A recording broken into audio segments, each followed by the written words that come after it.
राज्य दिवाळ्यात निघालेलं आहे आणि हाच बजेट्स ज्यावेळेस देवेंद्र फडणवीस राज्याचे अर्थमंत्री होते हीच स्क्रिप्ट आता अजित पवार वाचलेली आहे.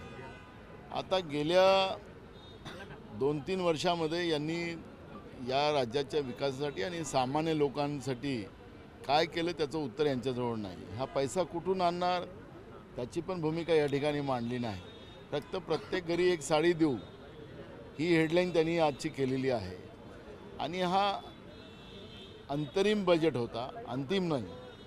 म्हणजे ही जी आजचे आपल्याला जे बजेटचे शब्द आहेत तेच तुम्हाला जून या जुलैमध्ये जेव्हा विधिमंडळाचं अधिवेशन येईल त्याच्यामध्ये पुन्हा अंतिम बजेट ते मांडतील आणि हेच शब्द ते त्याच्यामध्ये वापरतील. शब्दाचा थोडा फेरबदल करू शकतात, पण आज राज्याच्या जनतेचं लक्ष या बजेटकडे होतं. महागाई किती कमी होईल ही लोकांची भूमिका याच्यामधली होती.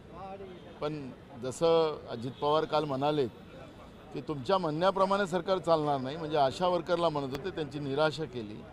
तसंच राज्याच्या जनतेची निराशाजनक हा बजेट आज आपण पाहिलेला आहे.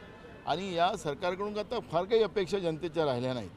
हे सरकार केव्हा केव्हा आपल्या घरी जाते अशी आता भूमिका लोकांची झालेली आहे. आणि म्हणून बजेटचं स्वरूप जे आहे ते नेमकं निराशाजनक आपल्याला पाहायला मिळालेलं आहे. आणि सरकारमध्ये सुद्धा ती निराशा आपल्याला पाहायला मिळते आहे. त्यामुळे हे जनतेच्या तोंडाला पानं पुसणारा बजेट राहिलेला आहे, शेतकऱ्याच्या तोंडाला पानं पुसणारा बजेट राहिलेला आहे. तर विशेष करून तरुणांना, बेरोजगारांना न्याय देईल असं कुठलंही या बजेटमध्ये आपल्याला पाहायला मिळालेलं नाही. आणि म्हणून असा निराशाजनक बजेट अर्थसंकल्प महाराष्ट्राच्या इतिहासामधला असेल असं मला वाटतं.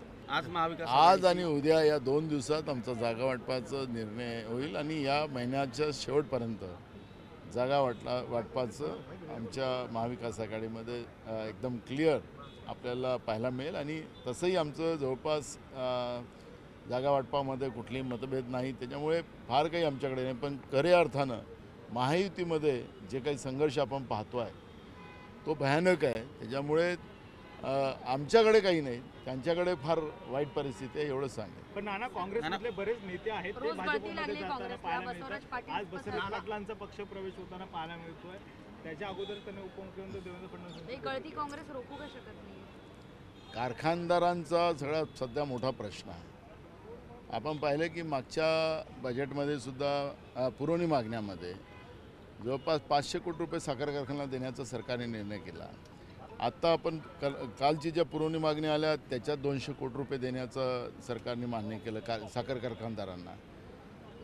साखर कारखानदारांना ज्या पद्धतीनं जाळ्यात अडकवण्याचं काम जे सुरू झालेलं आहे ते आपण पाहतो आहे. त्याच्यामुळे बसवराज पाटलाचं अजून ते प्रवेश तर झाला नाही असं मला माहिती आहे, होणार नाही असंही मला वाटतं. देवेंद्र फडणवीस यांची भेट घेतली मला असं वाटतं आहे, पण अजून त्याच्यावर आज प्रतिक्रिया देणं मला काही बरोबर नाही. पण प्रतिक्रिया आम्ही योग्य वेळेवर देऊ. आजच्या बैठकीला कोण कोण उपस्थितीत असणार? आजच्या बैठकीला कोण कोण उपस्थितीत असणार आहे महाविकास आघाडी? उद्या वंचितचे पण लोक येतील. आज त्यांची सभा असल्यामुळे ते आज नाही आहे. महाविकास आघाडीतले सगळे घटक राहतील.